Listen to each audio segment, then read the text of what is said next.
T-minus 3, 2, 1,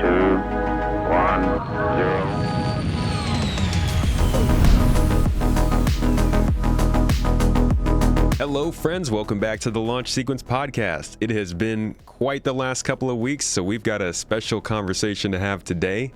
I have brought in game developer Carto to discuss with me what's going on with Star Citizen, what has been going on with it, what might go on with it later, and maybe a little bit more of a professional, less armchair insight myself might give into what's going on with it right now. So thank you so much for joining me today, man. I appreciate you. How are you doing? I'm doing really well, man. Thank you for having me here. I'm looking forward to the conversation. Oh yeah, I think it's gonna get crunchy. Just to kick things off, let's get straight into it. Why don't you tell everybody your background with game development and kind of what brought you to Star Citizen? Yeah, absolutely. So I've been making games now for, I just went on 15 years, going on 16 years. Worked on a lot of different titles. First title I ever shipped was a game called Defiance. That was an MMO, had a TV show that went with it.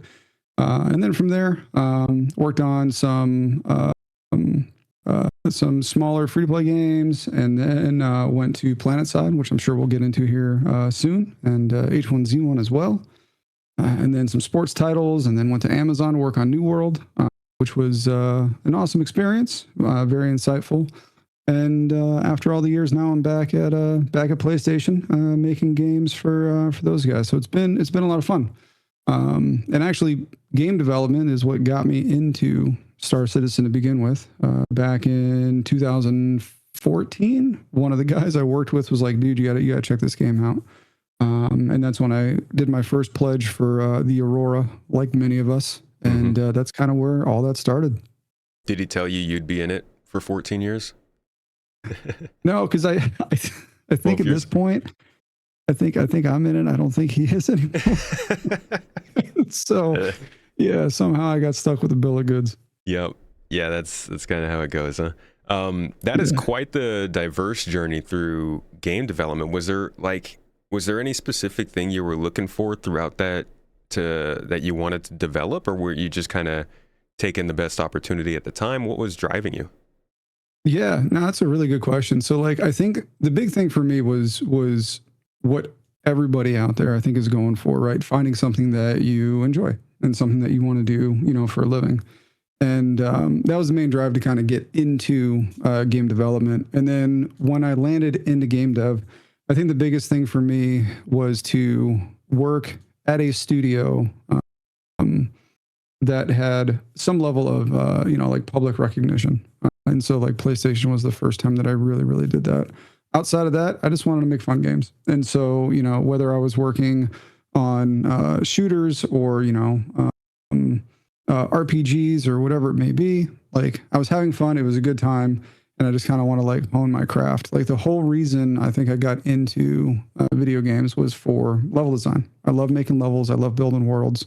And it was always about like the idea of it's a way for me to build something that a lot of other people can hopefully play and enjoy and escape, the trials and tribulations of day to day. And that escapism is what's kind of really motivated me to get into it. Okay. I love a good level, man. I love that you can tell when a level is good too. I don't know what makes it good. I just know when I'm satisfied by it. It's funny, man. It's funny because like you go to play it and you step into a space and you're just like, oh man, this is really good. Or you step into a space and you're like, it's all right. Yeah. You can just tell when the proper effort was put into it. What is what's a good, this is kind of a crazy question, so I understand if you can't pull one off the top of your head, but what is like a really good level that is famous that you can refer to that people might know or might remember? Oh man. Well, like, I think when you look over the years, video games have become like super complex, right? And like we see the stuff that comes out now and like the level of complexity and this and that. And if you look back at some of the old school stuff that's out there, and if you look at something like Blood Gulch, it's simple, it's straightforward, but it's got the way the terrain has been setup. I mean, granted, both of the cap points at both ends are, they're mirrored or whatever, but like there's something about the simplicity of Blood Gulch, the side canyon, the cave. It's like, I feel like it is an execution of like solid level design without having to go super complex and really over the top. It's just like really solid design with the way that thing was laid out. I feel like you're just trying to get on my good side. No, sir. I got Master Chief is down here. I'm a huge Halo fan. Love it. I love it. Yeah. It's yeah. I love That's Halo. good. We'll get along. Yeah. It's going to be quite all right. How about these days? What kind of other games are on your radar? Oh man. So what have I been playing a lot lately? I went back to Cyberpunk 2077 here recently, just to kind of see where that's been. I think the other stuff that's like coming up though, like Valheim 1.0. Man, it's been so long, but I'm super stoked for that. Been hearing a lot about that, yeah. Dude, I can't wait. I'm really curious because they're so close to the chest with a lot of their stuff, and so I'm curious of like what quality of life stuff has been added up. So we'll see how that goes. But Valheim for sure. GTA, I think everybody is really curious on that one. But and then War Dogs. Because that's got the old school FPS vibe to it. And then actually tomorrow is the new Stalker update. So those are the things I think on the immediate radar. Yeah, I guess we like a lot of the same types of games. These are all games that I'm watching. I'm not playing any of them, but Stalker 2 I've been looking at. I know it had kind of a shaky launch, and then I kind of forgot about it over that time, which I guess is the reason they do these sorts of updates. And then War Dogs, I have been hearing nonstop about. Tell me, why is this specifically? Why do you think this is something that's popping up so much in the Star Citizen circles? I think it's just I'll be really honest. Star Citizen has been in the works for a long time. We're all getting older, and I think that War Dogs kind of kicks back to the stuff that we played when we were younger. And I think that's why it's gaining so much traction. We're all looking for a little bit of nostalgia. We're looking for a little bit more of that old school feel. I feel like gamers in general are tired of the stores, the battle pass, that. They just want like a good game and just like a good foundation. And I think that War Dogs is kind of hitting that. The proximity chat is another element of it. And so it's like almost like a back to the basics kind of approach, without all the other stuff that everybody's just really tired of. Yeah. It sounds kind of like a more approachable kind of milsim sort of game. Does it go as hardcore as something like, say, Squad or Arma in that direction, or Tarkov? I don't think it goes that far. I did not play the last play test that they had. Okay. I'm ready for the one I think it's this weekend. It's in 2 days. Yeah. And so I had a buddy of mine ping me up. He's like, let's play War Dogs. I'm like, all right, cool. Sounds good. So I'll be hopping in this weekend. But yeah, you're right, dude. It's everywhere. You can't escape it. Yeah. Yeah. Well, I look forward to hearing how that goes, because I might jump into that one. I'm not going to have much time coming up here soon, but maybe I'll try. Your hands full. Yeah. Which for anybody who's watching this, full context, if you're watching this day of, we are recording this on the 19th. This is an early recording. My baby boy will be born tomorrow, so by the time you guys are watching this, I will be full on dad mode and likely a little hibernating from Star Citizen. Who knows? Who knows? I might be back by next week. But I'm looking forward to it. It's exciting. I'm pumped. That's awesome, dude. I've got 2 minions, man, and you are in for an absolute whirlwind. And there's going to be moments of wondering, what on earth did you do? Followed by moments of, this is the greatest thing ever. So I'm excited for you. Thank you. I'm pumped for it. Yeah, man. All right. Yeah. Now the moment of truth. Let's talk about the game of the hour, Star Citizen. It's having quite the time. I want to start off with a top-down view of what's been going on in 2026. From a perspective of, last year was the year of playability. This year they were getting back to features. And I mean, I don't have to explain everything that's happened this year. What do you think of how it's been going so far? It's been rough. I feel like, I think Star Citizen, right? Like, the community's at this really weird point, and I think it happened earlier this year. I mean, every patch this year has been it's been on the rough side. 4.8 was rough. 4.9 was like a little bit better, but it still had its pitfalls. But I feel like a lot of I don't want to say the anger really kind of bubbled up, in my opinion, when they hit that $1 billion mark. Because it felt like they hit the $1 billion mark, and then there was just like not a whole lot of communication. And I remember reading Reddit right after that happened. Like the community was super hyped. It feels like everybody was like really proud of passing that goalpost.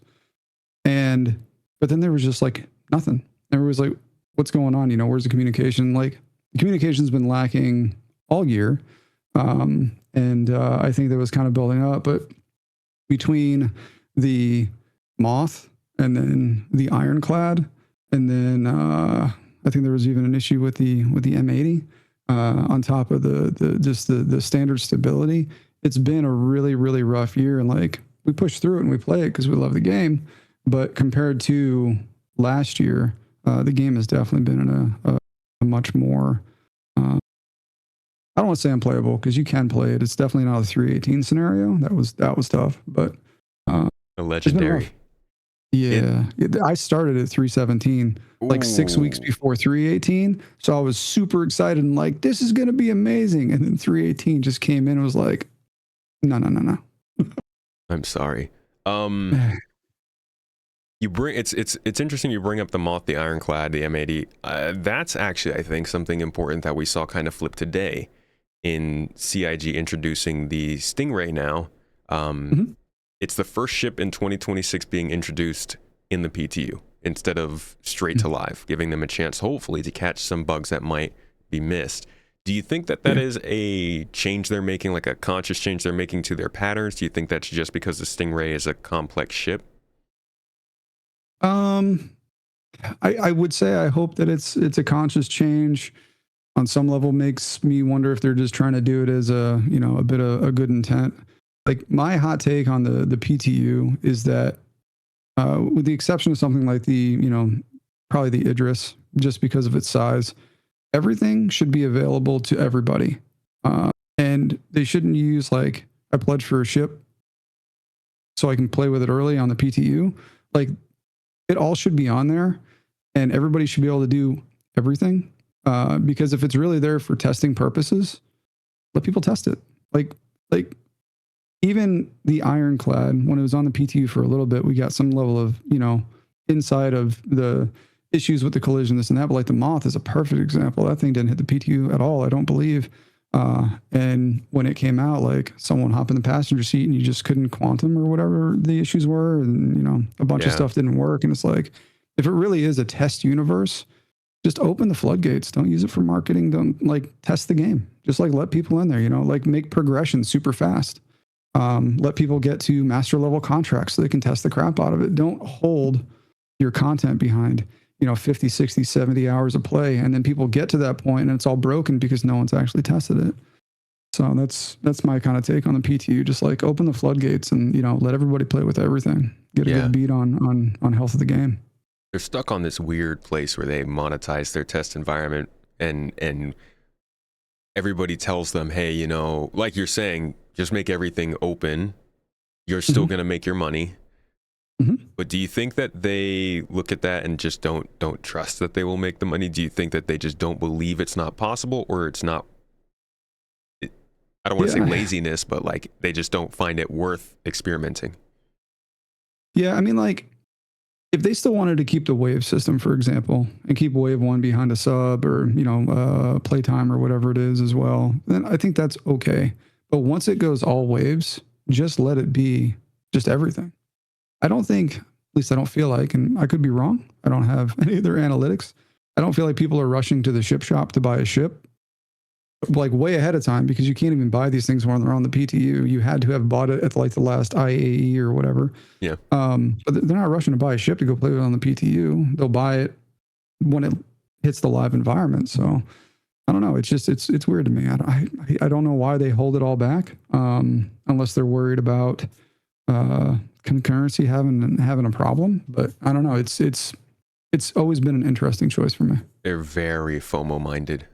Just everything that happens is very FOMO. But I do wonder if maybe they'll see some different results from putting the Stingray on the PTU. Like, you would think it makes sense for if people get the chance to trial it for free in the PTU. It's not like, I think most people aren't going to say, oh, I got to try it, okay, I'm out. Maybe some people are going to say that, Right. but I think a lot of people are going to say, oh, I got to try this, I want to keep flying it, I'm just going to buy it. Yep, exactly, dude. And like, if it's a good experience and they enjoy the ship, the chance they're going to convert is much, much higher. And so, yeah, it's, I don't know. I'm stumped on that one. And even, like I said, it even goes, I think, beyond the ships. Like if I was working at SIG and I was, a progression designer, I would want people hammering all of that stuff. I would want, if I was in, on the industrial loop, I would want people doing salvage contracts, the high-end salvage contracts, high-end cargo, taking a hull C, loading it up, going from Nix to Pyro or whatever, and just making sure that it works.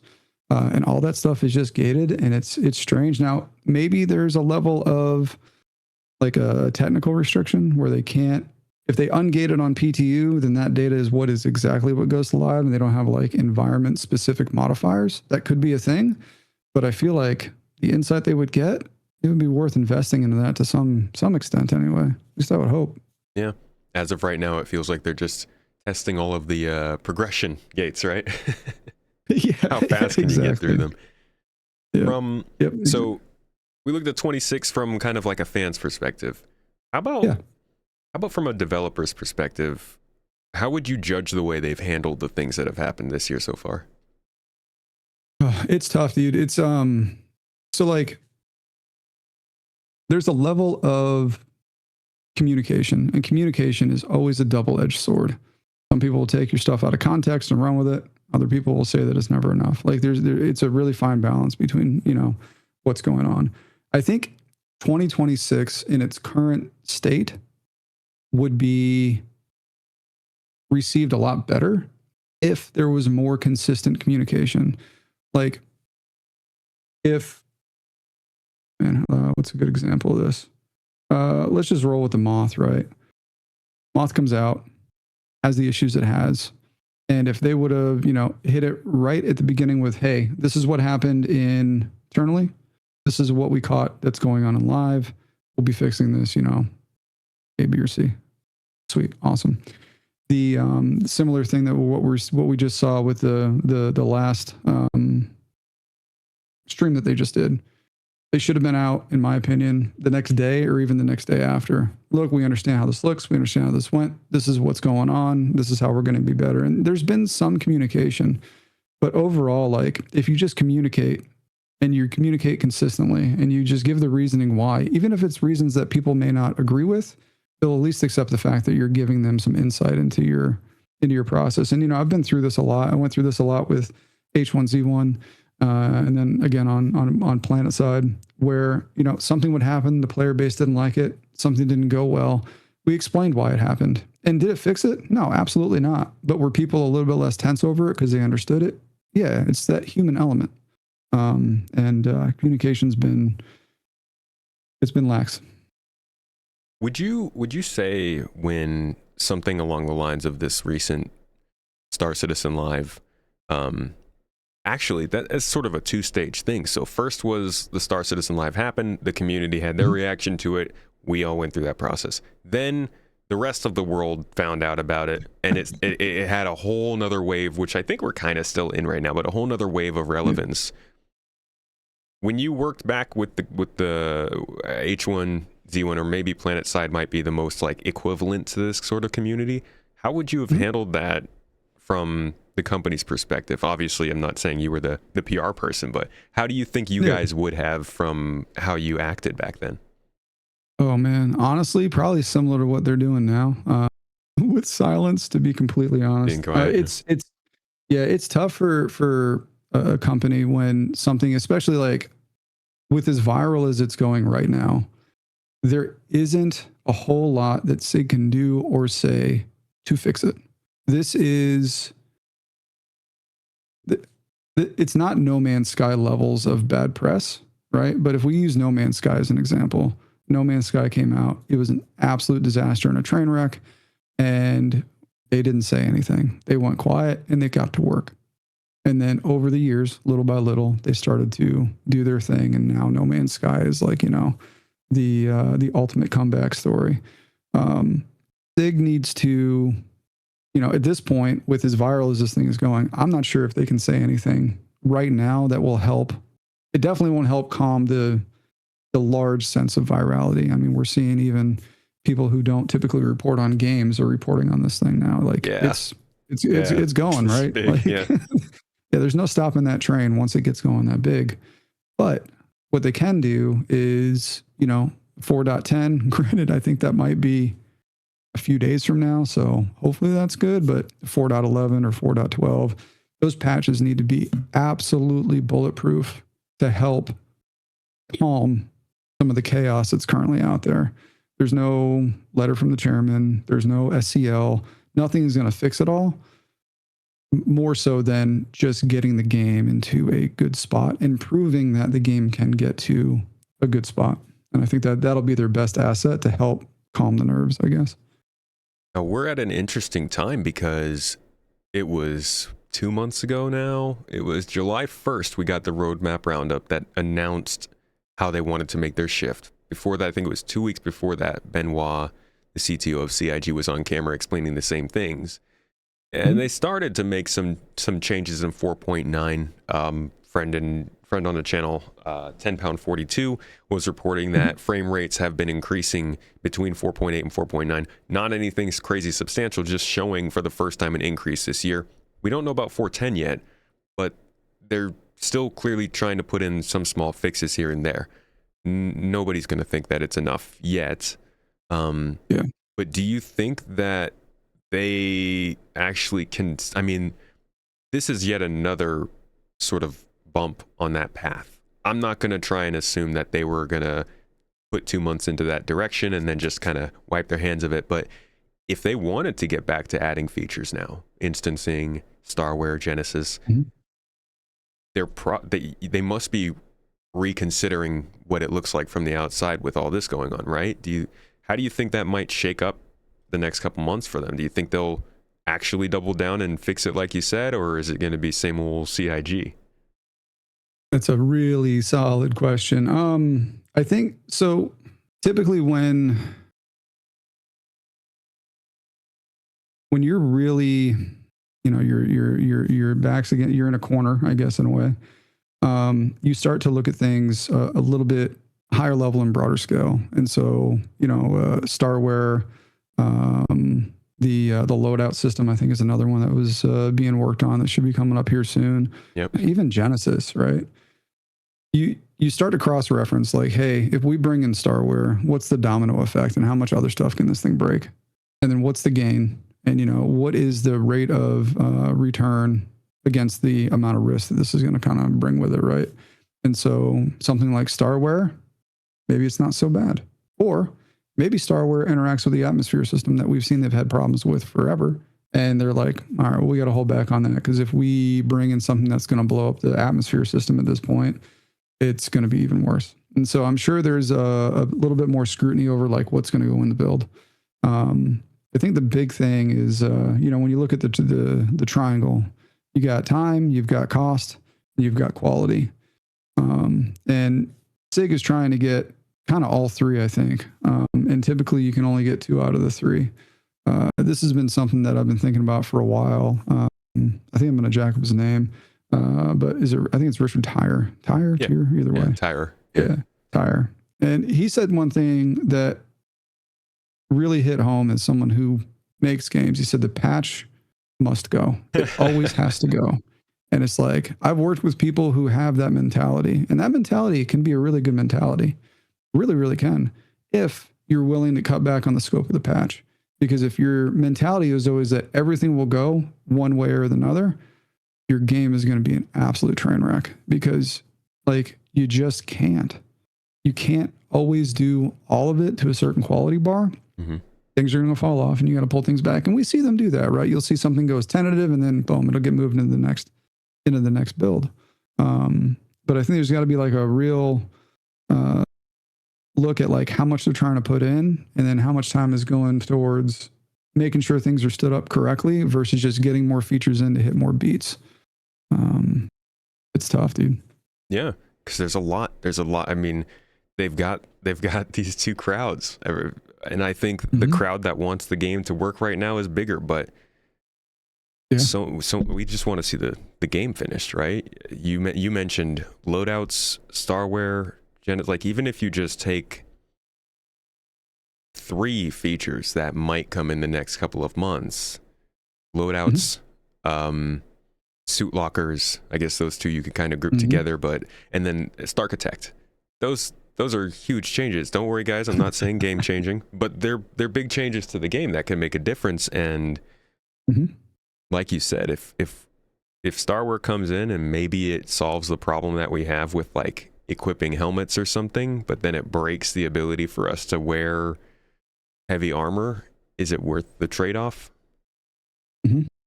Yeah. And it's even like beyond that, like if we don't even bring in the heavy armor, for example, but let's just say that the loadout system comes in, starware comes in, suit lockers come in, and obviously you put something in your suit locker, you go back to your ASOP, you insure your loadout on your ship, you're hoping that stuff is insured with it. Let's just say that doesn't work, because I mean, we've seen bigger things break randomly in Star Citizen. And now you've got Reddit full of, threads. My SitCon 2023 goodies were lost into oblivion because my ship purpled on the way up the elevator. Or, I put all these things in because I was going to live on my ship, and now, it's in some weird stuck state and I can't get it back. And so, like, even without adding more stuff, it's just making sure that the current thing works well enough to then not set off another wave of the community being wicked upset. Yeah. And that's tricky, dude, especially when people have so much time. And in some cases, argue whether, they did it themselves, time or money wrapped up in some of this stuff. That can be a freaking spicy burrito. Which I really do like a spicy burrito, so. Well, I guess that's true. I guess it depends on who you are. If you don't like spice. What? Trying to figure out how I can ask this without maybe having you say something bad about a game. What would you say is the more unstable environment you've worked in before when you were developing a game? If you were developing like a live game people were playing at the same time. The most unstable development I've worked in before. That's a really good question. Internal builds are always an absolute dumpster fire. Not always, but most of the time. Well, that's an interesting one. I think people would be interested in hearing about is how close to an internal build does it feel like anything that CIG puts out is? PTU, Evocati, anything like that? Yeah. I'd say that I'm not in Evocati, so I can only imagine what you all see in that one. But Wave 1 has felt pretty internal at times. But without, I gotta Can't get in trouble. I gotta navigate this one carefully. I've worked on projects before where the build will go off 30 or 40 times in a day and it'll actually pass once. And so it's never up and it's never working. And that's just game development. You've got, sometimes 200, 300, 500, 600 people submitting code, submitting assets all at the same time, all in the same place. And so things get spicy. I think one of the biggest, and it's funny because it's the same engine, when I was working on New World, some of the aspects of New World were definitely, I think, more frustrating. And that came down to when we wanted to do things like, so here, let me give a little bit of structure because it'll help. You log into work for the first time of the day. You log into Perforce. That's our where we keep all of our stuff. You sync to get the latest revision. And then depending on the studio and depending on the engine, sometimes they have remote compiling and you just kind of sync and you get latest all at the same time and you have the build and you don't have to build it. And other times you'll grab latest and then you have to basically compile and you have to run the build and you have to do a certain amount of building locally before you can get into tools and do your thing. Okay. And so at Amazon on New World, we fought with that thing for so long. There would be days where you would log into work and you would do your thing, and it would take an hour or an hour and a half on really, really bad days for something to kind of get stood up and for you to be able to like start working. And I think that was one of the more rough experiences when it came to like overall tools and quality of life internally. And so looking at playability, that's usually kind of a dice roll just across the board for just about every game. Again, a lot of these with team size, and they're all just kind of special in their own way. But I would say that from a tool standpoint, New World was tough. It was really good. They had some good tools. Don't get me wrong, but there were definitely had some pain points that had the majority of the team like, why are we doing it this way? This is rough. And obviously they've branched quite a bit in their own directions, but New World and Star Citizen share that CryEngine DNA, right? Do you see any very clear similarities between the two games? Yeah, so I don't see it so much in game outside of it feels. I feel like the lighting engine is actually pretty similar. There's some things I see in Star Citizen, and I'm like, oh, there's like some level of I see the similar tech that New World was using, but they made a mention of it on a stream. Oh man, when was this? This was 2 months ago, I think. They were doing an interview with the developers. It might have been one of the ship ones. I can't remember. But either way, one of the designers, I don't know if they slipped up because I don't know. I think it might have been Jared had said something to them, but he said, when we're working on our spreadsheets, and one of the guys was like, hey, no, these are our amazing tools. Now,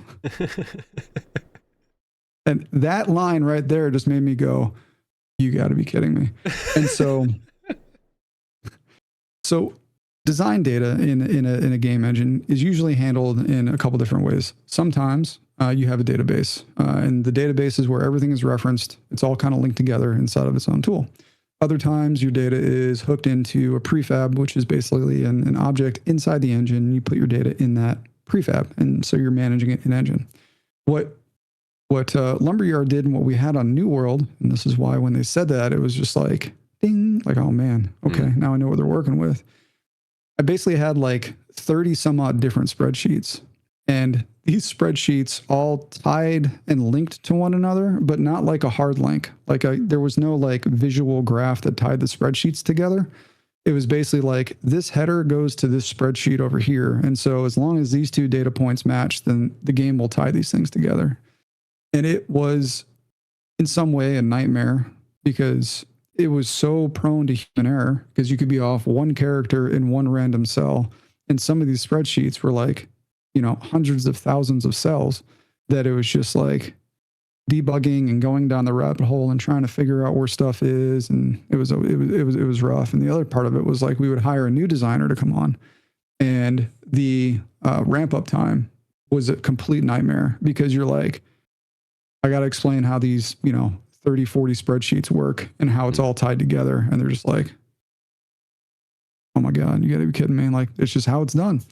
And so there's definitely some similarities there. And then I think the other thing is there were some missing strings on one of the PTU builds. And I saw like the debug text that popped up in the ASOP, and it gave me PTSD because I was like, oh God, that's definitely our engine.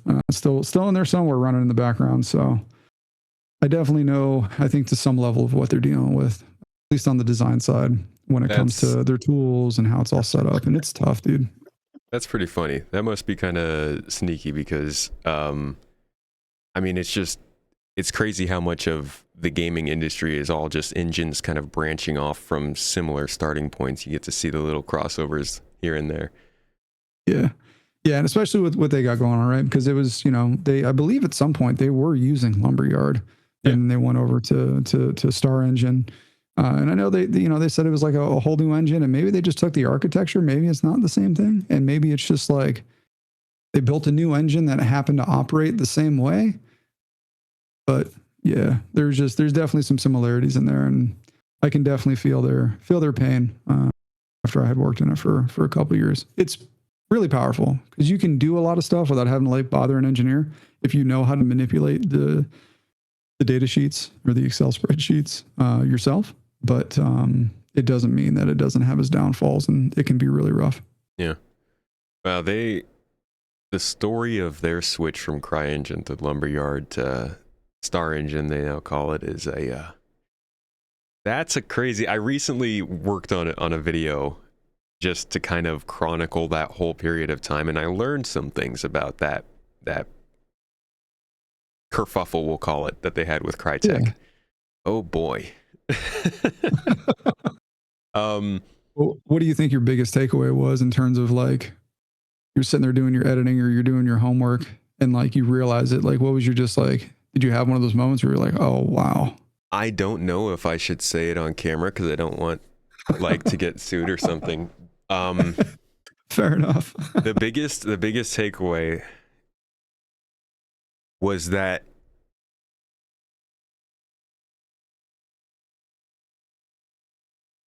they really threaded the needle to get what they got out of all of it. Yeah, that I think that could have ended the whole project. And I think that CIG really benefited from what Crytek was going through. We'll say that. I mean, most people understand that, like they were hiring, but there is video footage of CIG essentially both saying they didn't do that and also explaining the process of doing that. So it's a really interesting period of time, but we'll go into that another episode. Working on Lumberyard, and also honestly, I think people would love to hear about like your experience with Planetside 2 and the things that you learned working on those that you think maybe CIG could also have, you know, maybe they're dealing with the same problems you dealt with and how you got through something. What's like a good example of that from those games? Yeah, so I think let's talk about Planetside 2 first. Okay. So let me give the I guess the context and the timeline. So this way, try to paint that picture, give that foundation. So I started working on Planetside 2 right before it was a big update called Escalation, and it's when we brought in the Bastion fleet carrier. Now, before Planetside 2, I was actually lead designer on a game called Planetside Arena, and that was a whole different project. That's a whole talk on its own, but that was basically an attempt at a Planetside-based BR, is what it is. And then after that didn't work out, we all got moved from Planetside Arena onto Planetside 2. And so when I moved on to Planetside 2, I stepped away from the lead design role, and then I hopped in as a lead level designer and started doing level design in Planetside 2. Now, when we joined Planetside 2, the Planetside 2 community was pretty frustrated, to be honest. They were upset, I think rightfully so. Obviously, for a long time, they wanted Planetside 3, and what did the Planetside community get? They got a BR game that no one asked for. And so the community itself they were upset, and there's no denying that. Now, the biggest thing I think that we did that worked out well is, one, obviously, Planetside 2 got all the resources from Planetside Arena, so now they saw their game was actually getting love. But two, the escalation update with the fleet carriers and a bunch of other improvements that we brought to the game at the same time was such a uplift in content, quality of life, just everything, that the community went from being spicy to being actually quite happy. And the numbers reflected that between playtime, even monetization, like everything came up by, a big multiplier. And so I think that was interesting. The other thing that kind of happened was we were very keen on communication after all that happened, engaging with the community, communicating what was going on, communicating what was coming down the pipe. And I think that's one of the big things is making sure that even when you do something like Planetside Arena that the community may not agree with, as long as you're communicating with people and letting them know what's coming and what you may have learned and how you're changing your ways, I think it can go a long way. And so for SIG, with what's going on with Star Citizen right now, again, as we were talking about earlier, I don't think there's anything they're going to do for the overall virality of what's currently in motion, but for the core audience, just increasing that, communication cadence, hitting some of the stuff on the head. And to their defense, they do from time to time. But they just got to talk about that stuff more often. It maybe even sitting down and being like, this is why the game was totally jacked on that live stream. It's not going to be easy. And I'm sure there's a whole bunch of stuff that they don't want to talk about. But at the same time, like, if there's any kind of an explanation for that, the community will listen. You're going to get a whole lot of people that will dismiss it. They're not going to accept it, which is totally fine. But you also have part of the community that will take it. And it's just that consistent communication. And it gets easier over time and just sticking with it, dude. Like, I really think that's what they need to do. I think we've seen so many instances, especially this year, where it feels like we've gone really long stints without hearing anything at all. And I think it's killing them, and they're paying for it in dividends. What do you think that is? You think it's a need to not be criticized or not wanting to just put yourself in a tough position? Why does it feel like they have this way of just not seeming to follow what the community is saying? Or rather, not the community, because we don't know how big a section of the community is saying what they say, right? It could be a minority, and they could see that. Do you think that's the case, or what do you think's going on there? Yeah, so there is a disconnect, I think, right now on some level. I think, like, if you go to Reddit, I forget how many active users are on there right now when I take a look at it. It seems like it's definitely not the majority of the community is on Reddit. And there's like this big, what's the word I'm looking for? There's like a big separation in the state of the community's happiness and the current amount of revenue that they've made for this year. And it's so far off because it's like everybody's really mad, but they're making more money than they ever had or than they ever have. And is it really just a small part of the community that's like super upset right now? And the rest of them everybody else is happy and they're just spending money. And so there is that kind of disconnect that makes me look at it and just kind of question, like, how many of us are, really upset, and how many people are just like not paying attention to Reddit. They don't watch YouTube. They don't watch Twitch. They just like their space game. They just log in and they play every day. Yeah. And I've run into that on many games that I've worked on, where the majority of the player base that's playing are actually just kind of happy and they're just chilling, because they're not plugged into social media or whatever else. And it seems weird, especially as we sit on a podcast and as people listen to this, because we're all the people who are plugged into all of that.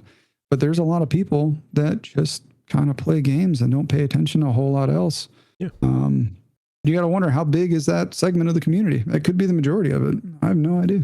I mean, we all have those things in our lives, right? You have your core hobbies, and then you have something that you probably are just barely interested in, and you don't even realize you're on the peripheral of that community. Yep. 100%, dude. Exactly. And so I don't know. I mean, we could be the 5%, we could be the 50%, we could be the 90%. Only Sig knows the answer to that one.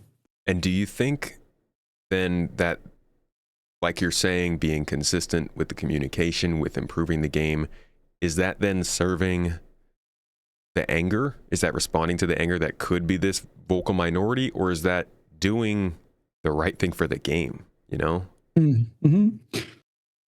I think it's a little bit of both. One, it's doing right by the game, because one, it also gives you something to hold yourself accountable to. If you come out and you say, this is busted, this is why, and this is how we're going to fix it, kind of have to fix it, because you just spoke about how you can fix it. So now you got to go fix it. And so there's part of it that's like keeping you true to yourself.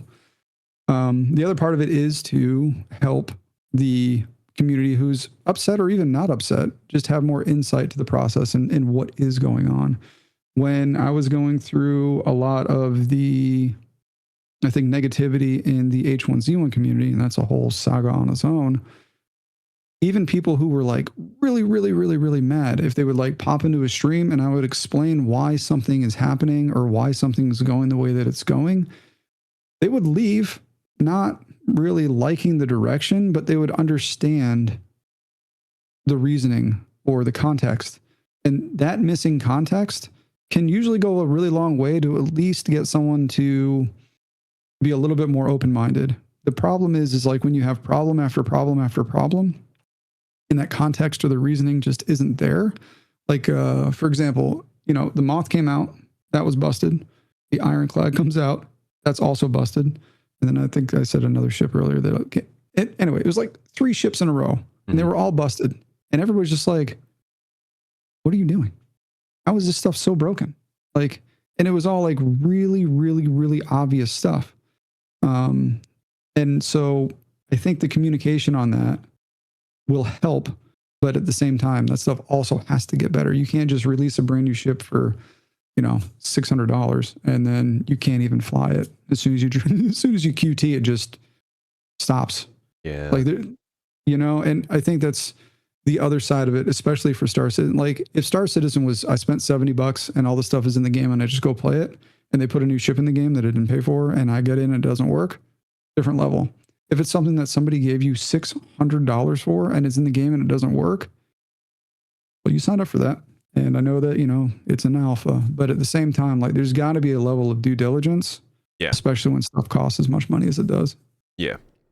I'm all about, it's the alpha. It's not gonna be perfect because it's the first time they're releasing it, but it's crazy that they aren't putting them through some kind of more rigorous testing before putting it in the hands of people who not only paid $600 for it, but waited 24 months for it to come out. It's it's just, and it's it has hit so many people for so many different reasons. I've seen a lot of people over the summer just be like, I'm just checked out. Like, that thing that I was excited for isn't happening, whether it was a feature that was talked about or a ship that released broken or just like something that used to work not working. It is happening a lot this summer, and I do worry that if they don't take this seriously, this period that you're talking about, like continuously gradually improving the game, I think they will have a serious problem on their hand by the end of the year. Yeah, it's it's death by 1,000 cuts, right? And the thing is like all the things that we're chatting about right now, that's on top of all the jank that's been there for so long. It's on top of the desync. It's on top of reload not working. It's on top of ships being eaten in the hangar. It's on top of freight elevators not working when you go to a different station, or you submit your stuff for a cargo mission and it just vanishes, and you're like, oh, okay, well, I lost that. And so it's all these things on top of all the underlying issues, and people get burnt out, and I think people will come back. It's obvious. And again, by the funding, like, people are still playing, people are still doing their thing, but, the community will get to a certain breaking point. What I do worry about, though, and I think this goes for, everything out there in general, what's the new ship? Stingray? Yeah. Is that, when that comes out, are they going to go make 40 million off the Stingray? And while the community may be really upset, the funding doesn't show the same thing. And so nothing's going to change. You know what I mean? Yeah. And that's kind of why I was asking before, do they do it for that vocal minority or the good of the game? Because everybody would hope that even if they see good sales, they still recognize that it's important for there to be a good game environment now. And I think everyone also is worried that when they do see good sales, they don't. They just say, hey, people like it, they're buying it. Yeah. And generally that's what you see online. Hey guys, if you don't like this, don't buy it, because as long as you buy it, they're going to keep doing it. And I'm generally they need money to fund the game kind of person, but the game that they have advertised to people, they're not giving to people anymore. And I think that everybody's got to have some point at which they recognize we got to get a finished game, but they also need to serve the people that they're bringing in. Yeah. It's they, and so many of their trailers with playable now, and it's like, depends on what day of the week it is if it actually is playable right now. And I think this is definitely tough, because like on the developer side of things, I can almost guarantee you 100% that the people who are working on this stuff are way more upset than any of us are on the outside, because there's a good chance they're working 8, 12, 14 hours a day, doing everything they can to make it perfect. And then something happens, and this thing they put all that time into goes sideways. And it's just like we saw it when I think it was the Ironclad. I don't know if it was an SCL or Inside SCL. Yeah. I can't remember. Yeah, it was a Star Citizen Live. And, yeah, and their lead ship artist. I'm not sure what his name is. Ben Curtis. But yeah. I think it was him. And I think he caught a thing from the chat or something. And he was visually, you can see his frustration because someone commented about how dark the inside of the Ironclad was. He was like, yes, I understand. It looks like crap. I know. And he didn't want it to go out. He didn't want it to go live like that. It's obvious he had a clear vision for what it should look like, and something broke in the lighting system. And so now the ship looks completely off, especially if you look at how the interior of the Ironclad looks now and it's lit and you can actually see where you're going. And so it's tough because it's easy to get like really, really, really angry and upset and be like, oh, what are these guys doing? And at the same time, they're probably having the same conversation internally to a level. It's like, man, what are we doing? I'm doing all this work and it's just like constantly broken. Yeah. And so it's definitely, it's frustrating on both ends. I've definitely been on both sides of that spectrum. And that's because it looks, from our perspective, it looks like you've got sprockets in this mechanism spinning in different directions. You got like trailers going out telling these people that they're gonna freaking detach from their Ironclad and fly their command module into a mauler to end the fight. And then the game comes out and people can't detach the command module. So you can't set the wrong expectations. Yeah, it just doesn't make sense. And you can see it. Like you said, Ben Curtis in that episode at one point, he just straight up was like, yeah, no, it shouldn't be like this. I hope he didn't get in any trouble for that. Because that, like, you need to have your own developers go on camera and admonish the way you're releasing stuff. I don't know. Mm-hmm. Hey, I'm hoping that's the kind of stuff that's leading to the fact that now they're doing the PTU release for the Stingray. But it's just embarrassing. Yeah, it's tough, man. And you don't want your people to get to that point, but at the same time, like you have to acknowledge it. And I think him being frustrated in a way is good, because people who are sitting at home watching this thing on Twitch are like, yeah, dude, I'm mad as well. I'm glad that, it's not just all fun and games. The SIG marketing machine, their video capture department, they are absolute magicians, the way that they're able to capture this thing. And I think that's why we get so frustrated, because like we see a marketing trailer and in our minds, that's Star Citizen. That's what it is. And that's how it works. And then we play the game. We're like, dude, it's not working. I can't bring my ship up an elevator today. And I think we're all still here because we see a marketing video and it's like, I hope it gets there at some point. But the question is like, how long until the hopium runs out? Apparently it's a really long time. It's not a healthy way to run a game. No, but it's working. Yeah, I think that was reasonable up until they had a playable environment. With 4.0, they have reached what should be a playable environment. I think that they don't have any excuse anymore for running this off of imagination. It's a game now, and they should probably make sure it plays like one.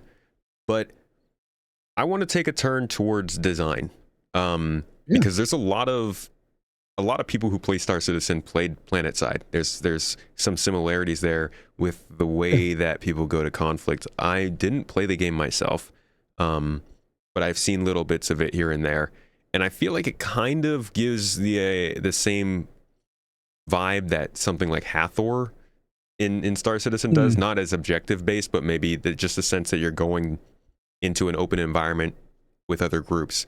Can you describe why somebody might switch over from Planetside to Star Citizen? Yeah, I mean, well, aside from just, Planetside is definitely getting old. It's running its course. And so, I think somebody looking for something new and I don't want to say bigger in scale, because like, what do we get on a shard now? 700-ish people. Yeah. Planetside peaks at, I think, like 1,300. You fit a lot of people on a Planetside map, but I do think the idea of like combined arms and everything else in Star Citizen is attractive, but then it's also the coat of paint that's on top of it. Planetside at this point, I'm not even going to try to quote how old it is because I'm not even sure, but it's old, and it definitely looks its age. And Star Citizen, for all its faults, is an absolutely stunning game. And so, if a Planetside player sees an advertisement for Hathor and they see, the ships, the ground vehicles, infantry, all this other stuff going on, it's an instant, I need to check this out, especially once they realize that that's all PvP. And so I think there's those elements of it. And I do think that they share on the scale standpoint, maybe not player numbers quite yet. Hopefully Star Citizen will get there with, instance, well, I guess not instancing because that doesn't count, but with dynamic server meshing, hopefully we'll be able to get those numbers up. But just in general, I do think that the combined arms warfare and the scale of it is really what pulls people from Planetside over to Star Citizen. Yeah, and I feel like there's the extra complication that you can have a combat situation going on like you might in Planetside, but then you also have a little industrial thing in the background that you're protecting. Do you feel like they've translated the combat well, like Planetside? I mean, obviously Planetside is dedicated to that, so much more purpose built, but do you feel like, I guess, the large scale conflict that you get into in Star Citizen, have they done a good job with it in your opinion? It's honestly, it's hard to judge because once things get super chaotic, performance kind of goes out the window. It's difficult. Like, and I think that there's definitely potential. I think it's really hard to judge if combat's a good transition when server FPS is dropping down to like 5 or 7.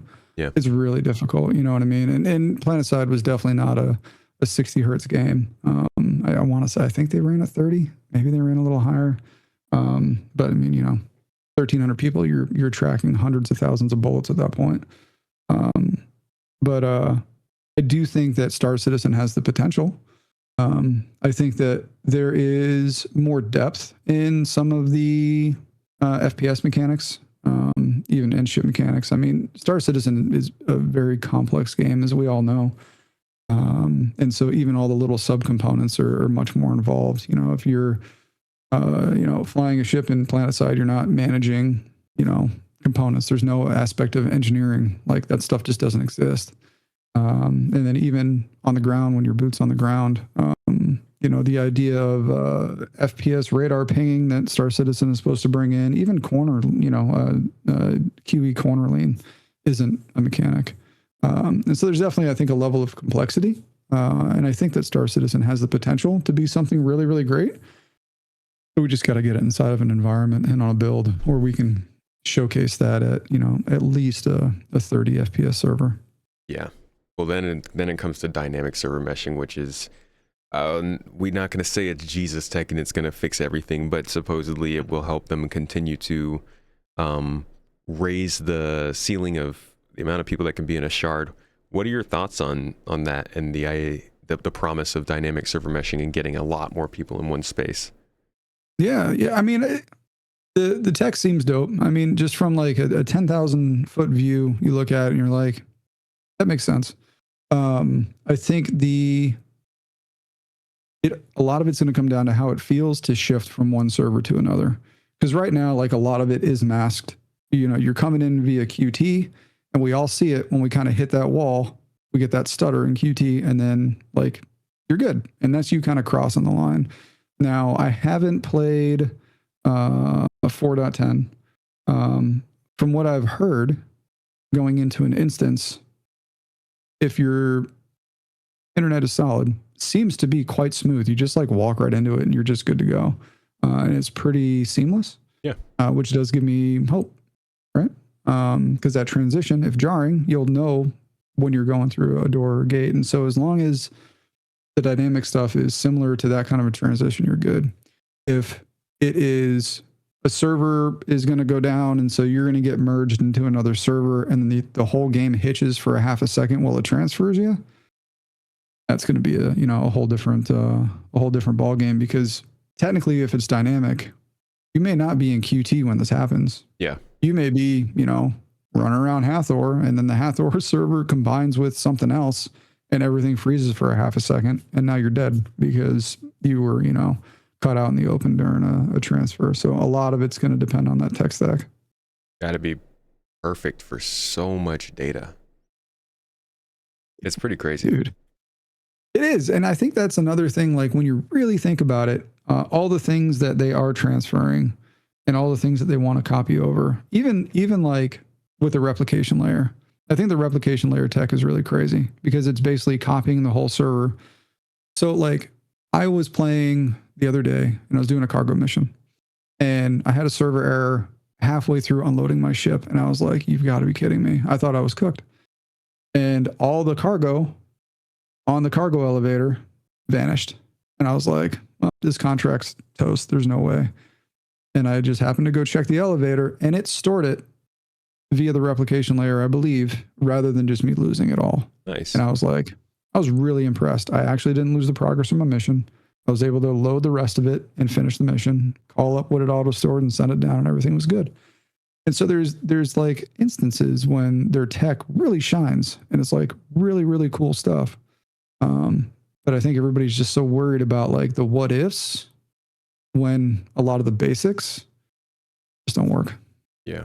Yeah. It's hard to admire the things that it does that are so much different when all the things that every other game has done fine don't work. Yeah. Yeah, exactly. And it's, even if the stuff was broken, if it was broken for a little bit and then it got fixed, I think it would be okay. But I mean, How long have we been complaining about freight elevators not working? Since they were added to the game 2 years ago.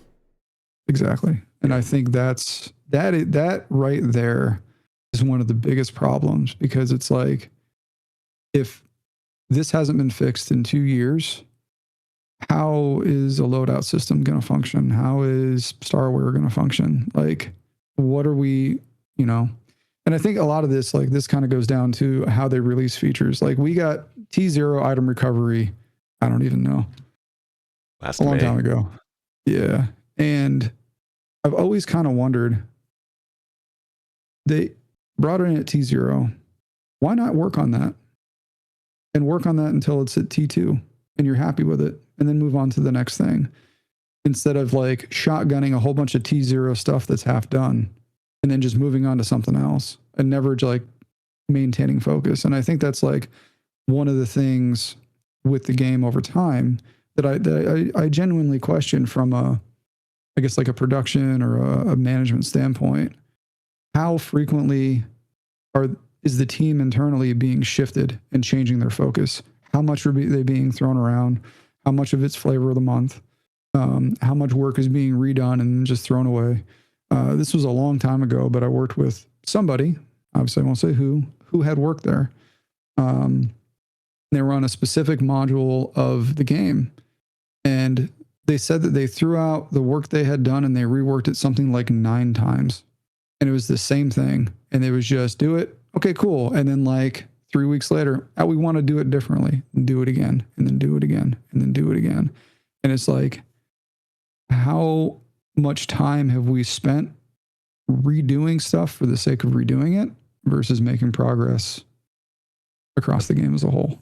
I have heard similar things, like just the fact that there's a lot of stuff that has been worked on that seemingly hasn't shown up in the public game, and it's just like, okay, is it not useful anymore? Is it being held back for something?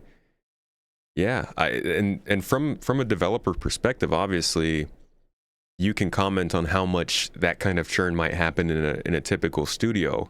But from your perspective, do you think there is a risk that CIG has just a higher amount of that than is necessary? Yeah, I think so. This is the double-edged sword of not having a publisher holding your feet to the fire. Because on some level, to be honest, we get Star Citizen. I cannot think of an EA or a 2K that is going to spend the amount of money and the amount of time that these guys have on this game to try to make something as grand as, like, I've said it for a while. If Star Citizen does not happen from SIG, we will never get anything like it because no one else is going to do this. It would have to be like a wicked established IP, like Grand Theft Auto. And even then, if you look at like the big scope and picture, the overall scope and scale of Star Citizen, in theory, will dwarf what GTA is just in overall size, right? But at the same time, I guarantee you that there's so much back and forth. Like, in a regular development scenario, we go back and forth on stuff constantly. Let's try this. We don't like it, throw it away. Let's do something else. Let's change this. Let's do this. Creative director has a crazy idea. All right, we got to go do that. Let's try this. And, you go back and forth and you do a lot. And depending on where you're at in your development cycle, sometimes you have a lot more time and a lot more liberty to just go do that, just go try stuff and exploration tasks. But when you are reporting to a publisher and you have a release date, there comes a time where it's like, we can't do this anymore. We have to stop and we have to, make good what we have, what we already have, polish it out, make it, run as well as it can, optimize, all those kind of fun things. Because if we don't hit this deadline, we're not going to exist as a studio anymore. And that's just the reality of it. Yeah. And I think the only comparison to that for like something like Star Citizen is it all the crowdfunding just dries up and just stops. As long as the money comes in, it's kind of a green light for them to just keep doing what they're doing on some level. And I think it's also tough, right? Because like there's a level of, we've given them, I know the website says over $1 billion, but I want to say crowdfunded, it's like 900 and something million, but either way, a lot of money. How much of that's gone to Star Citizen and how much of that's gone to Squadron 42? And I really would love to know what the resource count is for Squadron 42, because like we know they have just over 1,000 developers. That is a massive amount of people. But what is the split? Is it 200 on Star Citizen, 800 on Squadron 42? I wouldn't be shocked, but I would love to know what that distribution is, because then it would also like, I know they're not going to, but I feel like knowing that, one, would probably upset a whole lot of people because they're like, we bought ships for Star Citizen, not for Squadron 42. But at the same time, it would paint the picture of, I kind of understand now why the game is in the shape that it is, because, 20% of their company is on the PU and 80% of their company is doing this other thing. Well, that's back a whole nother. Go ahead. No, I was going to say that, and that's all like a whole nother aspect of everything we've been talking about. But yeah, back in their 2023 financial listings, they actually acknowledged that they were taking money from Star Citizen to put into Squadron 42, and they used the language to complete our primary goal or something like that, which was Squadron 42. And I do think that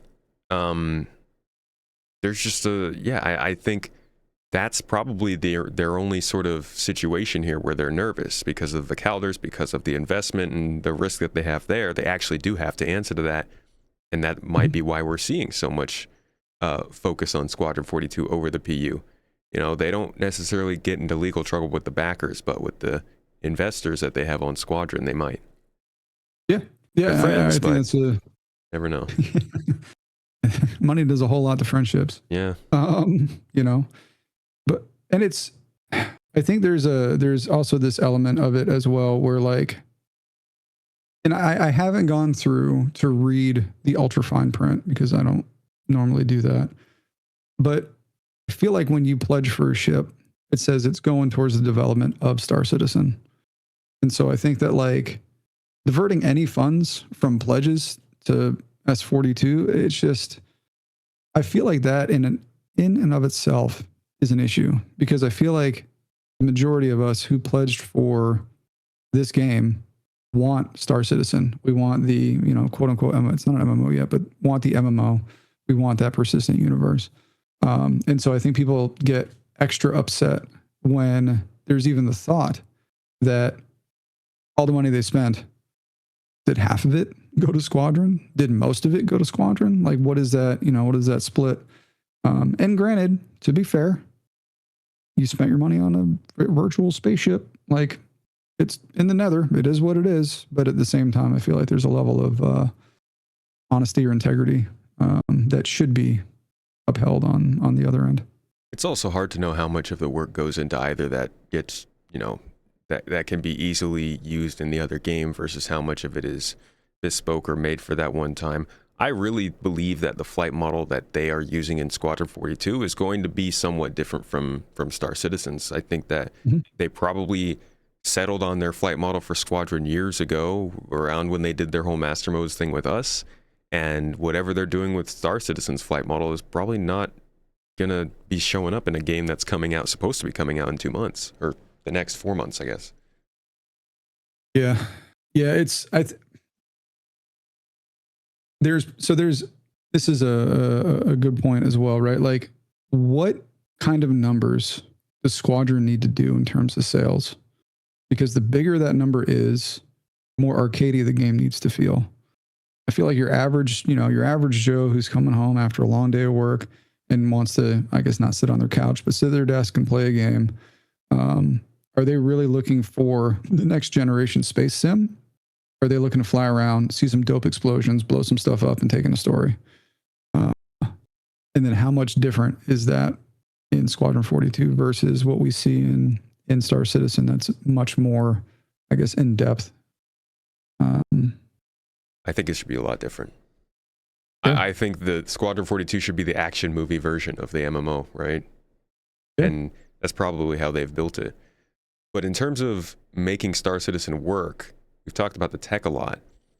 How about player interactions? As a developer of a PvP game, you probably have a lot to say about the idea that they want to have an open environment where people can attack each other that is then policed by in-game systems as opposed to some kind of like restrictions. Do you think that's the kind of thing that they can pull off in a game like this? So, man, it's basically open world PvP depending on where you're at. I mean, it's really kind of open world PvP anywhere right now, but let's pretend that all the measures of Stanton are in place, and Stanton's a safe space and Pyro is not. We'll just use those two, for now. There's definitely some serious challenges ahead of them. So I wasn't salty, but I was definitely bummed out. A couple weeks ago, I was doing some mining, and I was out in Pyro. I found some 952, I think it was, quality ore. I was super excited. I finally found it after weeks of searching for it. Really, really hard to crack. It was ricite. I think that's how you say it, ricite, rixite, either way. And I spent about 2 hours breaking these rocks, making sure I got absolutely everything, and I was in my mole. Now, I'm all done. I'm ready to go back to, I think I was in a head to checkmate. I get in the passenger in the pilot's seat, and in the animation, I get shot in the back of the head. Now, it's my fault. It's very clearly my fault. Somebody, I always kept the ship shut, but in the mole, the two sidecars don't have glass on the cars, and so you can EVA just right into the ship. And it felt terrible because it was weeks of searching, hours of working, and it was gone. And I don't want to say there was nothing I could do about it, because I could. I could have checked my corners. I could have made sure, there's no one inside the ship, yada, yada, yada. And to be fair, I change how I play now. Now, when I get in the mole, I go to the engineering console and I lock every single door except for where I'm going. See, what you're describing is the kind of thing you should do if the game's working. But to ask someone to go through all this work for an environment that's possibly broken. Yeah, you're not wrong there. But you got to ask yourself, how many people are going to be willing to do this? I feel like it's a lot of prep, and already having to use, multiple websites to figure out where you got to go to get what you want, and you got to do these things to protect yourself. This is something that we actually had a big thing at Amazon on New World, because I made the argument, anytime somebody has to leave your game to get information about your game is an opportunity for them not to come back, because they may go to a wiki or whatever to look up a thing, and then see a YouTube video and then start watching a YouTube video and then get completely distracted and they don't come back to your game. Anything that you can do to have as much information inside the game as possible is best for retention. But like on that whole topic, having to do all those things in Star Citizen to protect myself, well, I do it now and it is what it is. I think for the majority of people, it's tough. It was like the equivalent of being bush camped in Tarkov at Extract. And even Tarkov has done things to stop people from doing that. And that game is way more hardcore than Star Citizen is. So now like in Tarkov, if you sit in a bush and you just camp, they have a boss that they spawn and he'll come after you. So you can't just like bush camp for days. So I think that there's definitely some hurdles that Star Citizen is going to have with the whole open world PvP bit. They can use systems to help insulate that. And when you're in Pyro, gloves are off and, it's your problem. But I do think it comes down to how much are you going to force players who don't want to be in that scenario to get to that scenario. And if we had a working in-game player market and I could have hit somewhere and been like, I'm looking for this ore of this, whatever, went to an auction house or something and just bought it, a lot of that gets mitigated because now I don't technically have to do that. I can go earn money doing something else. Then I can go buy the stuff and avoid the risk by paying a premium for it. Yeah. But those systems aren't there yet. Yeah, some people don't want to do crafting or mining or salvaging. They just want to buy the stuff. Mm-hmm. Yeah, exactly. And so I think there's going to be ways to mitigate it for sure. I definitely think that there will be some growing pains. And, just as a designer, I think this really comes down to what the interaction is between their progression teams, their industrial teams, as well as their PvP teams. Where do they want to take the industrial players or, players doing missions and putting them in scenarios where they're going to be more open and subjected to PvP? Because, if you ask a PvP player, they just want to kill everybody because, it's open season. This is what it is. But you do have a certain type of player who's just looking to scrape a panel or hit a rock and just kind of relax. And so how do you make sure that you can support both without ruining the experience for either or? Yeah. Making sure that there are areas for the industrial gameplay that probably will not have PvP and areas that people who like industrial gameplay who are expecting it can go to. And that seems kind of like what they could have done with, say, Rockcracker earlier this year with the shared versus the private locations. But then you run into this problem of maybe you'll get into trouble, maybe you won't, or in your case, maybe you'll find that rhyosite rock you need, and maybe you won't. But in all those times that you don't, you might be paying for escorts, you're paying for fuel, you're paying for food potentially, and the costs start to add up. And like Star Citizen has to guarantee that even if you're putting 20 hours into finding the rhyosite rock, at the end of that, the value that you get is worth that 20 hours or maybe some level of that in sales, right? You're not ending it and going, okay, I've paid for today's trip, but what about the last 2 weeks I spent? And I think that's really missing from this game as well.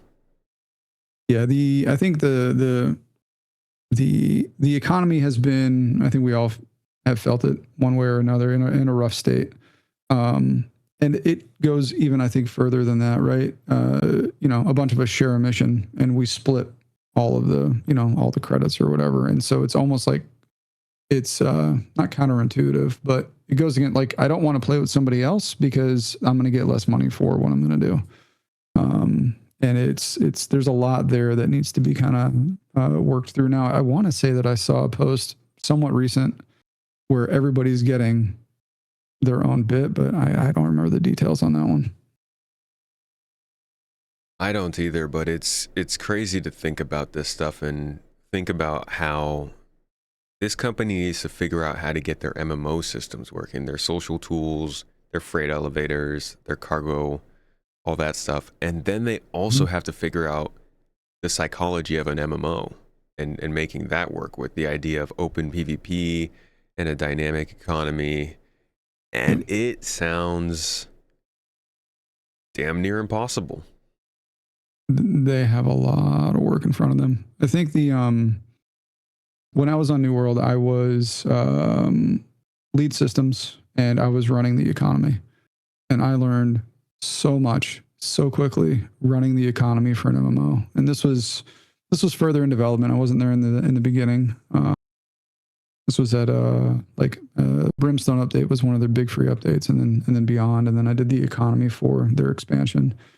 But seeing, like, I think one of the big things is really understanding the sinks and the faucets, and faucets being where money is coming in, and sinks is where players are spending it.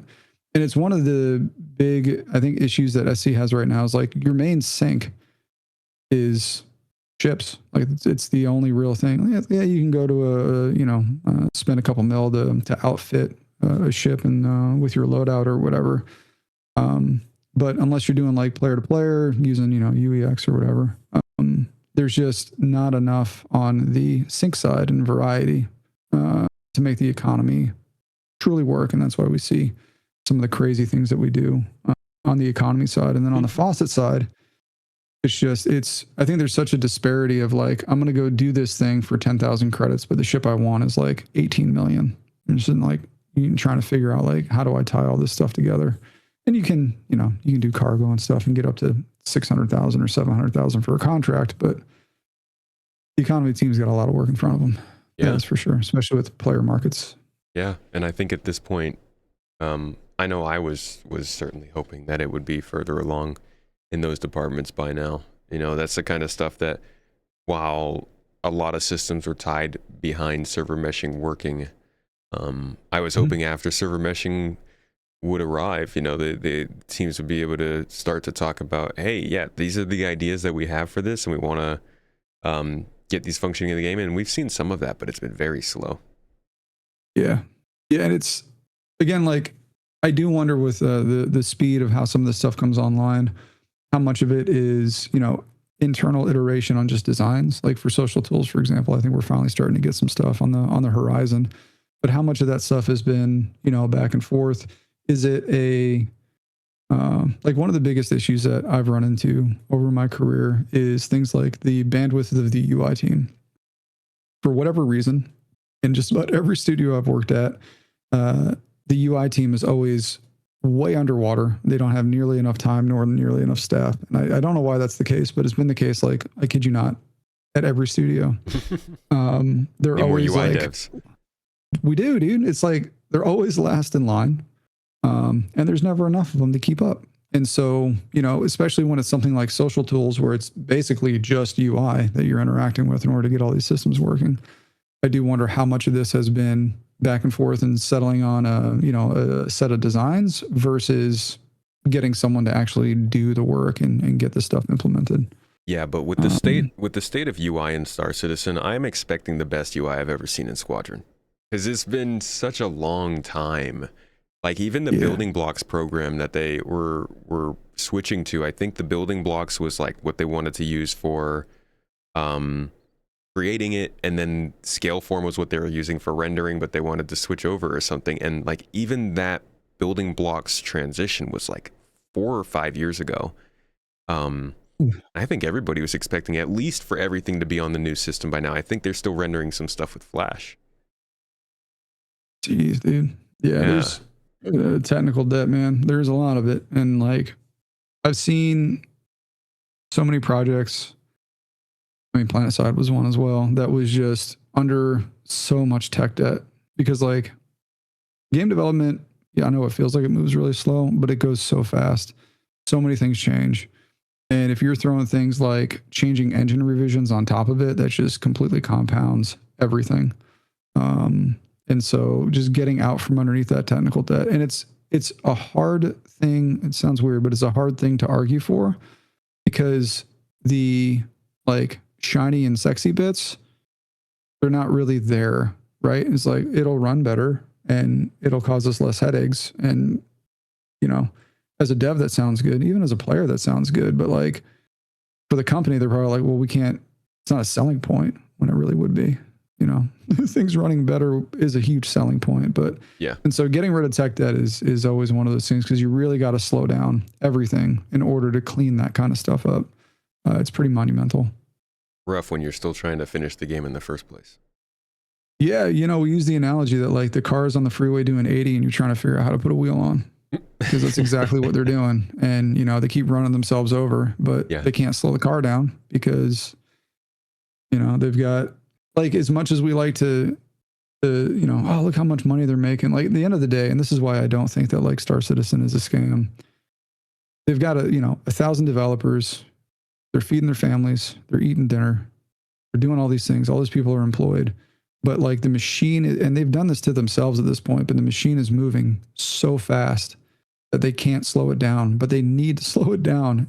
And I honestly, like, I don't know what the answer is. Like, maybe one squadron goes out and hopefully it's not live servicey and it doesn't need to have a team stay on it and continue to develop for it, that those people can come back and then help alleviate some of the issues in Star Citizen.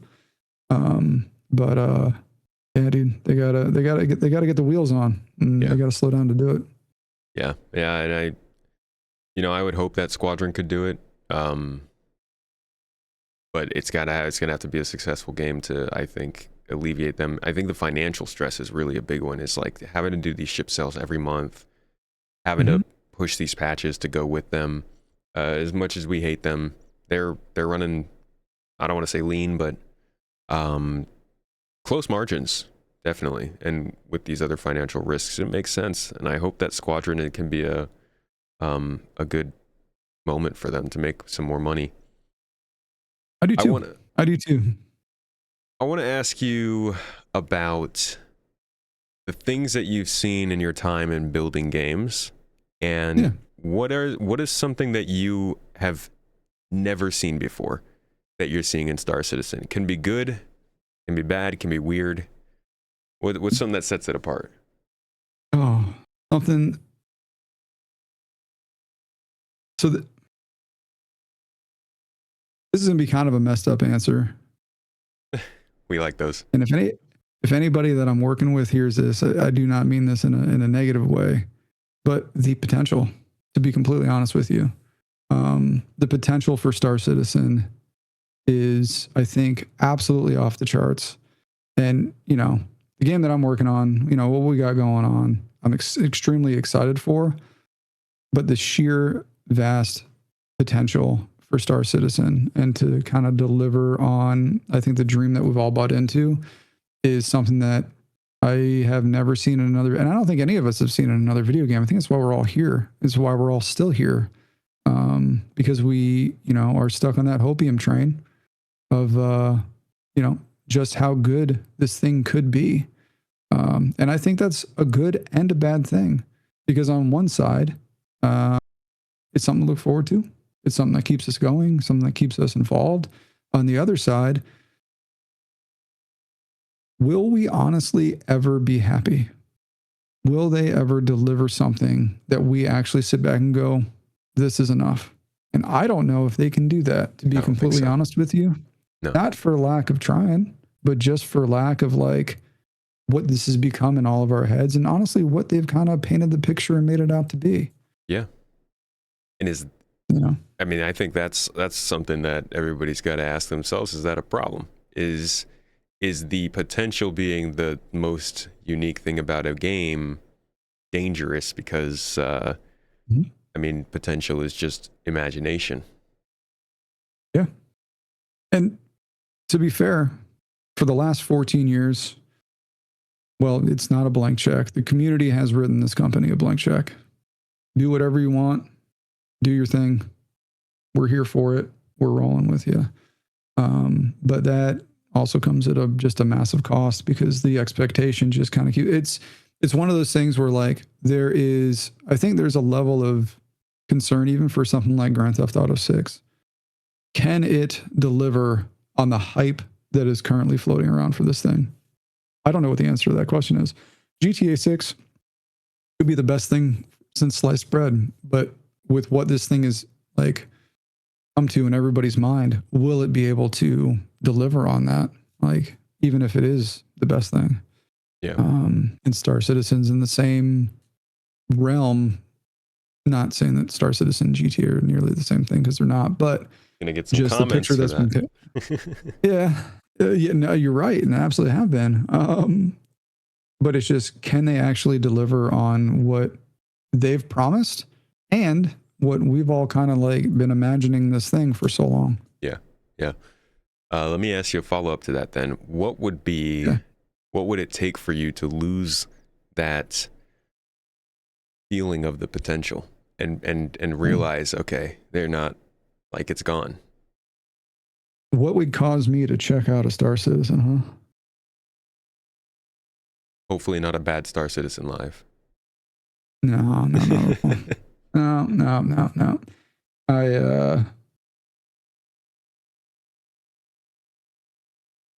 Squadron 42 on one level has got to deliver a certain amount of pizzazz or whatever the hell you want to call it, for me to, I think, continue to believe in what the studio is capable of, right? Like, let's say Squadron 42 comes out and it's just, story's not good, mechanics aren't fun, overall it's just kind of blah, but it's really, really pretty. That's, I think, the first time where I'll be like, all right, maybe not first time, but that would be reinforcement of, I don't know if this thing's really going to go anywhere. That would be like the first check. Outside of that, they're going to have, their Star Citizen lives. I think they're going to have more speed bumps down the road for sure. But I think Squadron will be the first big tell. And then honestly, I think it'll just be death by 1,000 cuts. I don't know if it'll be any kind of like huge, meteoric event where it's just like, all right, I'm done and I'm walking away. But I think it's going to just etch away at the desire to play, the desire to log in every day. I'll be like, I'm going to go play this instead. I'm going to go play that instead. Maybe I'll come back later. And that's going to, and I think that's what we kind of see from a lot of people right now is they're just like, I'm just kind of done. And then you'll see the thread pop up. I came back for the first time in 2 years. I played for 15 minutes. I'll see you guys in 2 more years. And I think that's what people kind of get to. Yeah. Because it's just over time. That is a problem this game has. And every year, especially now, I think we're in the middle of a little bit of a resurgence of a space game golden age. And every year there's more games that share some similarities to Star Citizen being developed. Yeah. And, it eventually, rather, not eventually, but for every separate person, there is that point at which you're like, oh, when you just sit down at your desk and you're like, I'm going to play this game today. Eventually it turns into, I'm going to play it this weekend. I'm going to play it this week. And then like, you don't pick up the other game. You don't really notice it. Yep. Yeah, exactly. And I think there's an element to that too, right? Like Star Citizen for a very long time, especially back in, 2014 it was groundbreaking. It was doing this thing that was like super crazy and nobody else was doing it. But so much time has passed. Like you can go play Elite, you can go play No Man's Sky. Does everything do it the way that Star Citizen does it? No, not quite. Star Citizen still has this, I think, level of uniqueness that does make it kind of stand out. I think that's why a lot of us still play it. But in the big landscape of things, especially looking at something like, say, No Man's Sky, they're not the same game. I'm not saying that at all. But the things that Star Citizen is trying to accomplish are no longer as mind-blowing or as crazy as they were 10 years ago. Everybody else is kind of caught up to that initial vision that was so just like, this is going to be the most crazy thing we've ever seen ever. And as more time goes on, they lose more and more of that runway. Time's against them, I guess, in that aspect. Oh, yeah. Yes, it is. Well, to wrap things up, Carto, I'm going to take your predictions for the rest of the year as to what you think might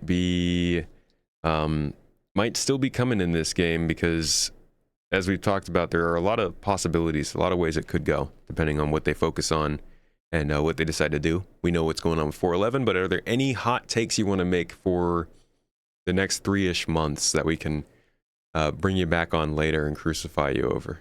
I think we're definitely still getting the Galaxy. I think the Galaxy is going to be a cargo module and a medical bay, and that's it. which is unfortunate. But I don't think we're going to get any new gameplay loops on that one, sadly. I think overall the development of Star Citizen is actually going to be a bit more quiet at the end of this year than it has been in the past. I'm not really sure what to expect for CitizenCon. Are they even doing CitizenCon this year? Are they doing digital, or they're not doing it at all this year, are they? No, nothing. they're not doing anything. So I mean, man. They've got like an invitational thing to show off Squadron 42 on that That's same weekend, right. but that's going to be much smaller. Yeah. Yeah. So I think like I want to say that Squadron is still gonna. Dude, I'm so torn on this. I want to say that Squadron's launching, but I also want to say that Squadron's going to get delayed. Because I feel like at this point, another delay is going to just absolutely explode. But at the same time, who the hell wants to launch in the same window as Grand Theft Auto? It just seems like suicide. Yeah, and before this whole thing happened with the Star Citizen Live, I would have said nobody really would have noticed outside of our community that much if it was delayed, or if they had noticed, they would have been like, yeah, okay, whatever, of course it's got delayed. But now, and this is why you got to keep your plate spinning. That's what I always say. Keep your plate spinning, because one's going to fall, and you got to be able to rely on the others. And they dropped a plate. Now, if they have to delay Squadron 42 in a month, it's back to back. It's going to be a bigger news story. So I'm at this point, dude, I think it's delayed. I think it's insane to have this game be coming out in the next 3 to 4 months and to have not said a word to your community about it the whole year. Like, they don't have to release a trailer. They can just say it's coming in 2026. When he did the interview that came out in Variety's article in May, they couldn't even say 26 anymore. Yeah. Yeah, so, no, you're right on that one, dude. Yeah, the only I've gone through this at other studios as well when it came to the market, like the marketing push of something big. Mm-hmm. The main reason people will argue to hold off on, and you're right, they could say something in the community, but unless they want to be super tight-lipped on this, hold off on any kind of marketing or even announcements, is because once you start that engine, you have to pay for it all the way up to launch, which means it gets really, really expensive the earlier you go, because it's more frequent marketing beats and you have to kind of pay for it, or else. Because like if you just do a thing in June and then you don't launch till December, the thing you did in June loses all of its momentum. Like, it doesn't even impact your sales anymore. People have already forgotten about it. Mm-hmm. And so it becomes the question of like, are we going to spend, like, for this game, I would expect this game to have a marketing budget of probably 50 to 100 million for Squadron 42, if I had to guess. And if they are, are they going to blow all that within a 6-week campaign, a 4-week campaign? Are they going to go really, really hard for 3 weeks? And it doesn't matter if it's me, you, somebody's grandma, they're going to know what Star Citizen is because it's just everywhere. And they're going to try to do, a flash in the pan. That would be the only reason why I could see them holding off on any kind of marketing until the very, very end, especially with GTA. Because and we've had this discussion internally as well, just like holistically, not for our project because we're not launching anytime soon. But the big thing for that is when you get close to a big game like Grand Theft Auto, you're no longer just paying for marketing dollars. You have to spend more than what someone like GTA is spending in order to take that ad spot away from them. So if GTA is going to give IGN 100 million for an ad, or not 100 million, 10 million for an ad spot or something like that, you got to give them 12 or 15 to take the spot and justify it. So now your marketing just becomes even more expensive than it would have been because now you got to outbid the next guy. Yep. And in this scenario, it's Grand Theft Auto. That's honestly, man, that's what I try to explain every time people are like, they're different genres. Movies are scared of Grand Theft Auto, right? Everything is scared of Grand Theft Auto. Yeah. So the idea of doing that already on its own is crazy. And I guess you do make a point with a 6-week, maybe an 8-week marketing campaign, but how likely do you think that is in this gaming environment? It's definitely a dice roll. It's because they said December of this year, even if they do 8 weeks, they are marketing in when GTA launches, dude. There's just no, I don't know what they're gonna do. Yeah. And maybe they picked And I think they did. They picked December 26th before GTA pushed back. I don't think that GTA had pushed back to November when they announced Squadron's release date. They didn't give a specific date. They just said 2026. Oh, they did? Okay. Yeah. I think then December is a crazy time to launch. 31st. Yeah, that's a crazy time to launch, in my opinion. Because I just feel like, from a consumer standpoint, you're kind of done spending your money by then. Yeah, so like in video game marketing, you've got there's a few different windows depending on when you actually want to go. November is typically a no-fly zone unless you are Call of Duty, Battlefield, or whatever, because you're going to go against those guys. Or Typically, Titanfall that's 2. when Titanfall. Yeah, Or one there out. you go.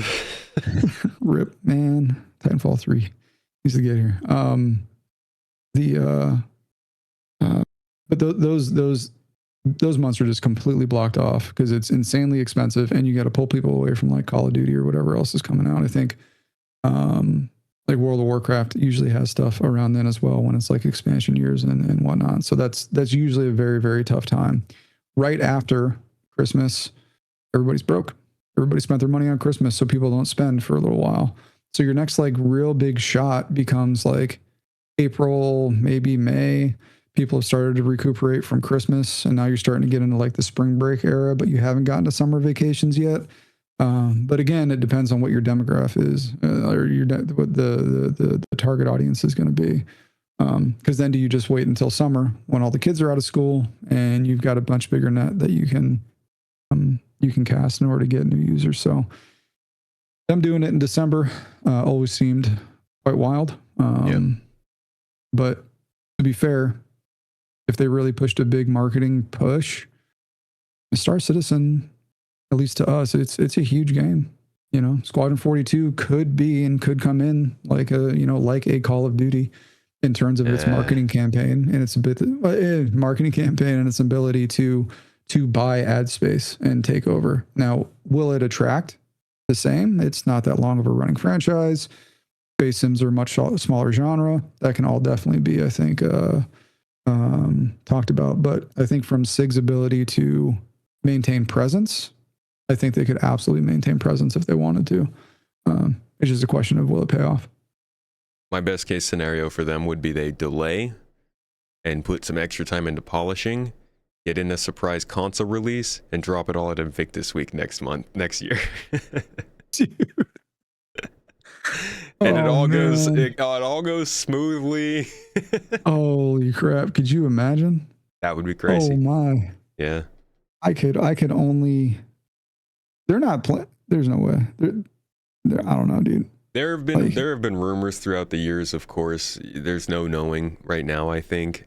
The one thing that could save them, even if they didn't do a console version, was that there are rumors also that the next Xbox will play PC games.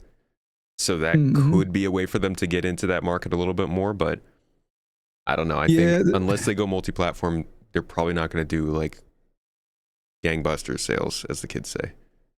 Yeah. So the thing with console, you have TCRs and TRCs depending on if you're talking to Microsoft or Sony, and those are basically your technical requirements of what you need to do in order to be allowed to be on the platform. Mm-hmm. This game is in no way, shape, or form set up to do that at all. Squadron 42 might be. Not Star Citizen. There's so much from just a level of accessibility requirements, text legibility, like the laundry list is massive, especially if you have any sort of customer service. Like it gets crazy, and so I would be mind blown. And maybe they're doing it in the background, and they've got partners or whatever, but that would blow my mind. There have been rumors of partners. Yeah. So we'll see. I do think that would be a pretty big boon for the game if they're able to get it working, and I think that it's easy enough to get it all. I mean, Star Citizen for the most part can be played with a gamepad, and they can refine that for a single player game nonstop. Yeah, and I guess that is true, right? It is single player, and so it's much more of a controlled environment. And like, I don't know, man, playing some Squadron 42 on a freaking huge OLED on TV. My couch. Oh, that would be so cool. Dude, I wouldn't, That being said, they could work on Star Citizen, that would be great. Yeah, get it running on PC first, please. Thank you. Yeah, no kidding. All right, man. Thank you so much for joining me for this talk. This was a fantastic, one of our longest episodes, but I'm sure people are getting a lot of good information from this. Before you go, can you tell folks where they might be able to find your own talks, wisdom, more information about what you're working on or what you're streaming? Yeah, dude, absolutely. So y'all can find me at twitch.tv/Carto. I stream a couple days a week. Feel free to come on in. Love talking about basically everything video games. If you got questions about game development or anything like that, I'm always down to chat. And then on Twitter or X, whatever it's called these days, is game_dev_Carto. So yeah. Awesome. Appreciate thank you again. Bringing me on, dude. Yeah, you're welcome, man. This was a lot of fun. Really enjoyed the podcast. And so it's an amazing opportunity to be on this side of it. Thanks for jumping in. And folks, we'll have all the links down in the show notes for you if you guys want to click through and check them out. Thank you again, as always, for watching, for listening. If you're on your commute, if you're sitting at home, if you're maybe holding the baby like I probably am literally while you're listening to this. I'm sorry, I can't stop bringing it up, guys. I'm excited. Thank you so much for listening to the launch sequence. Thanks for sticking with us. This is like episode 277. We've been doing this for 5 years, and we're going to keep going as long as we can. Thank you guys for listening. Drop a review if you like it, and I will see you all next week.